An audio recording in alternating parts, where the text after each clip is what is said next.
I'm Ann Steeves, owner of Gorgeous Fabrics. Every once in a while in your sewing adventures, you may come across a fabric that stumps you. Maybe it's oddly textured, or maybe it requires special handling or pattern layouts. I call these Tricksy fabrics. They can be off-putting because they can be tricky to sew. But with a few hints and techniques, you can turn these Tricksy fabrics into gorgeous garments. Boucles is a novelty weave woolly type fabric. It can be made of wool, cotton, synthetic fibers, or blends, and it typically has a nubby, fuzzy texture. It's the fabric most closely associated with the famed Chanel-style jacket. It's also used for coats and skirts.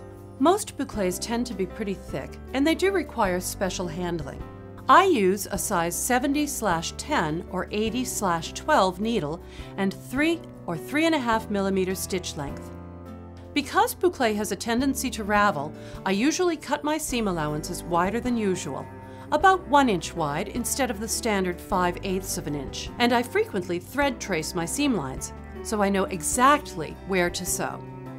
You can't use marking pens or tailor's chalk to mark your fabric. The boucle fibers will hide the marks. So instead, I recommend using tailor tacks. Using a doubled thread, simply put 1 or 2 marks at the match points.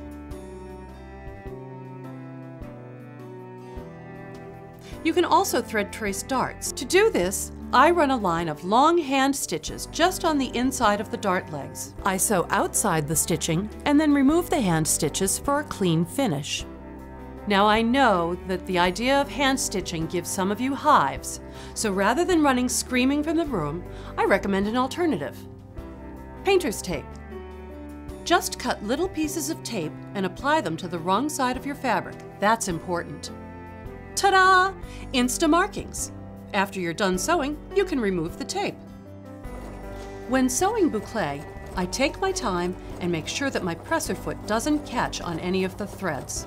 After pressing my seams flat, I secure the seam allowances to the outer garment with a wide catch stitch.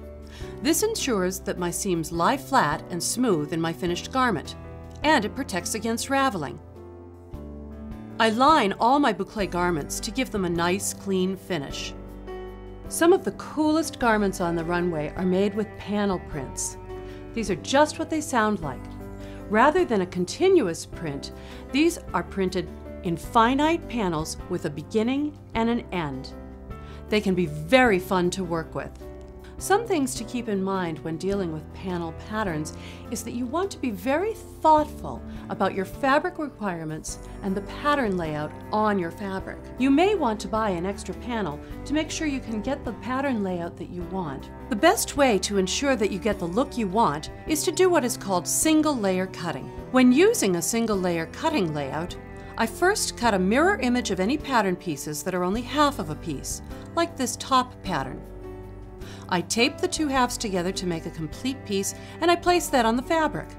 Then I can adjust the layout to get the look I want. On some panel prints, you may not want to center the print in the pattern piece. It can be more interesting to have the pattern a little off-center, like you see here. And notice on this top, I used an off-center placement for the front, but I centered the panel on the back to give some visual interest. Single layer cutting is also really useful when you're dealing with prints that may have circles or prints like florals in them, so you don't get a bullseye effect where you don't necessarily want one. So don't let these fabrics scare you.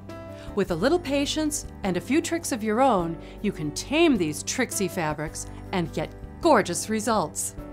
For the gorgeous fabrics used in this video and all of your fashion fabric needs, visit gorgeousfabrics.com.